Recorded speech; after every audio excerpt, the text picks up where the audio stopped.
అన్న బాసు హనుమంత నాయుడు గారు, నేను ఆయన అడిగిన నీ ఇంటి పేరు బాసా లేకపోతే నీ పాటికి నువ్వు పెట్టుకున్నావు అంటే లేదన్నా నా పేరే బాసు హనుమంత నాయుడు అన్నారు.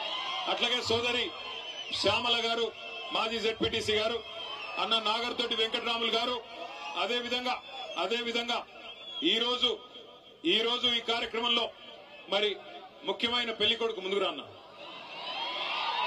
తాజా మాజీ మున్సిపల్ చైర్మన్ బిఎస్ కేశవ్ గారు, వారితో ఈ రోజు పార్టీలో చేరుతున్న దరూర్ మాజీ జెడ్పీటీసీ సోదరి శ్రీమతి పద్మ వెంకటేశ్వర రెడ్డి గారు, ఎక్కడ పోయినా ఒక్కసారి నమస్కారం పెట్టుకోండి. అగో పద్మ గారు, ఇగో వెంకటేశ్వర రెడ్డి గారు. అట్లాగే ఈ రోజు పార్టీలో చేరుతున్న 10 మంది కౌన్సిలర్లు శ్రీమతి జయమ్మ కోటేష్ గారు, శ్రీమతి శ్వేత రంజిత్ గారు, అరుణ జనార్దన్ రెడ్డి గారు, మాణిక్యమ్మ రామచంద్రుడు గారు, శ్రీమతి కోరి లక్ష్మి గారు, శ్రీ మహేష్ కుమార్ గారు, జమాన్ సింగ్ గారు, అదేవిధంగా గిరిజ గారు, మాజీ మార్కెట్ కమిటీ ఉపాధ్యక్షులు మొహమ్మద్ యూసుఫ్ గారు, అట్లాగే మున్నూరు కాపు సంఘం జిల్లా జనరల్ సెక్రటరీ శ్రీనివాస్ రెడ్డి గారు, వారితో పాటు పార్టీలో చేరుతున్న 32 మంది తాజా మాజీ సర్పంచులు, 30 మంది మాజీ ఎంపీటీసీలు, పేరు పేరున వారందరికీ గట్టిగా చప్పట్లతో స్వాగతం చెప్పాలని చెప్పి కోరుతా ఉన్నాం. నిజానికి వర్షం పడుతున్నది, సమయాభావం వల్ల వారందరికీ కండువాలు కప్పలేకపోయినాం. వారందరూ కూడా పార్టీలో చేరినట్టుగానే భావించి దయచేసి మమ్మల్ని మన్నించాలని చెప్పి కూడా కోరుతా ఉన్నాం. సరే, గద్వాల రమ్మన్నారు, అది పెట్టే మాట్లాడి పెట్టు.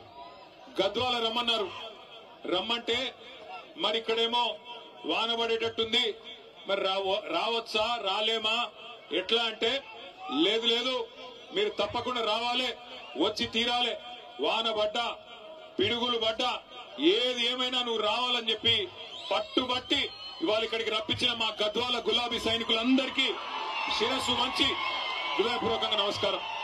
వాన పడుతుంటే సాకు కోసమో లేక ఒక కారణం కోసమో చూడకుండా మేమున్నాం మీ ఎంబడ అంటూ ఇలా గద్వాలలో అపురూపంగా స్వాగతం పలికిన మా ఆడబిడ్డలకు, అన్నదమ్ములందరికీ కూడా పేరు పేరున హృదయపూర్వకంగా నమస్కారాలు తెలియజేసుకుంటా ఉన్నా.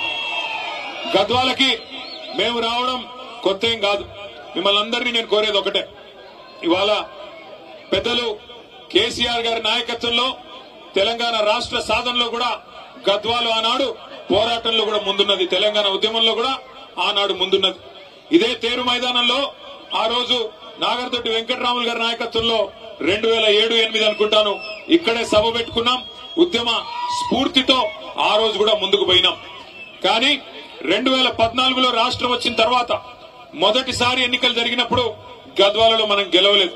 అయినా కేసీఆర్ గారు ఎక్కడా కూడా ఒక్క సెకండ్ కూడా ఆలోచించకుండా గద్వాల గాని, అలంపూర్ గాని, ఆదిలాబాద్ గాని, కోదాడ గాని, ఏ భద్రాచలం గాని, ఏ మారుమూల ప్రాంతమైనా తెలంగాణలో అక్కడ ఉండేది మన అన్నలు, మన తమ్ముళ్ళు, మన ఆడబిడ్డలు, అందరికీ న్యాయం చేయాలన్న ఉద్దేశంతో మరి మొదటి రోజు నుంచి, తెలంగాణ వచ్చిన మొదటి రోజు నుంచి అద్భుతమైన సంక్షేమ కార్యక్రమాలు, అద్భుతమైన అభివృద్ధి కార్యక్రమాలను మీకు అందుబాటులోకి తెచ్చినారు. జీవితంలో ఎన్నడన్నా మీరు అనుకున్నారో లేదో నాకు తెలియదు, కానీ ఇవాళ గద్వాల జిల్లా కేంద్రం అయింది అంటే, జోగులాంబ గద్వాలగా జోగులాంబ తల్లి ఆశీస్సులతో జిల్లా కేంద్రంగా మారింది అంటే ఆ ఘనత ఎవరిది? జిల్లాను చేసింది ఎవరు? వినబడతలేదు. జిల్లా చేసింది ఎవరు? వినబడతలేదు, వినబడటం లేదు. కేసీఆర్ గారేనా? పక్కానా? ఒకనాడు మారుమూల ప్రాంతంగా ఒక జూనియర్ కాలేజ్ కావాలంటే ధర్నాలు చేసే పరిస్థితి, ఒక డిగ్రీ కాలేజ్ కావాలంటే ధర్నాలు చేసే దుస్థితి మా తమ్ముళ్ళు, మా విద్యార్థి సోదరులందరికీ తెలుసు. మారుమూల ప్రాంతంగా, విసిరేసినట్టుండే ప్రాంతంగా, దిక్కులేక రాయచూరు పోయి చదువుకునే పరిస్థితి. కానీ ఈ రోజు గద్వాలను జిల్లా కేంద్రం చేయడమే కాకుండా ఇక్కడ బ్రహ్మాండమైన మెడికల్ కాలేజీ, నర్సింగ్ కాలేజీ ఇచ్చింది ఎవరు? వినబడతంలే. కేసీఆర్ గారేనా? పక్కానా? మెడికల్ కాలేజ్ వచ్చింది. ఇక్కడికి వచ్చేటప్పుడు చూసుకుంటా వచ్చిన మా దర్గా కాడ మెడికల్ కాలేజు, బ్రహ్మాండమైన హాస్పిటల్, నర్సింగ్ కళాశాల అద్భుతంగా నడుస్తా ఉన్నది.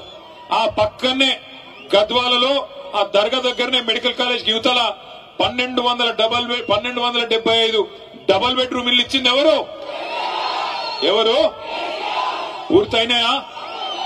దానికి మొన్ననే రంగులు మార్చినారంట కదా, చూసినారా మీరు? రంగులు మార్చి రిబ్బన్ కట్ చేసిపోయినారంట మొన్ననే. ఏది మన డబుల్ బెడ్రూమ్ ఇళ్లకి 3 రంగులు పూసి ఇదే ఇందిరమ్మ ఇల్లు అని చెప్పి మనం వచ్చి 3 మంత్రులు రిబ్బన్లు కట్ చేసిపోయినారంట. గద్వాల ప్రజలను అమాయకులు అనుకుంటున్నారు, మీకు తెలియదు అనుకుంటా ఉన్నారు. జిల్లా చేయడం మాత్రమే కాదు, మీకు మెడికల్ కాలేజు నర్సింగ్ కాలేజ్ చేయడం మాత్రమే కాదు, ఇదే గద్వాల తాలూకాలో సాగునీరు సమృద్ధిగా అందాలని చెప్పి ఇటు మొత్తం జిల్లాలో అటు గట్టు ఇటు తుమ్మిళ్ళ 2 లిఫ్ట్ ఇరిగేషన్ ప్రాజెక్టులకి శంకుస్థాపన చేసింది ఎవరు? మొదలు పెట్టింది ఎవరు? అరే తుమ్మిళ్ళ పూర్తయింది, గట్టు కూడా మనం దిగిపోయే నాటికి దాదాపు 40-45% పూర్తయింది. 40-45% పూర్తయిన గట్టు ఎత్తిపోతల పథకాన్ని ఇవాళ పండబెట్టి మరి నీళ్లు ఇవ్వకుండా ఎండబెడుతున్నది ఎవరు? ఎవరు? కాంగ్రెసేనా? 22 నెలలు అయిపోయింది, ఇంకో 2 నెలలు అయితే 2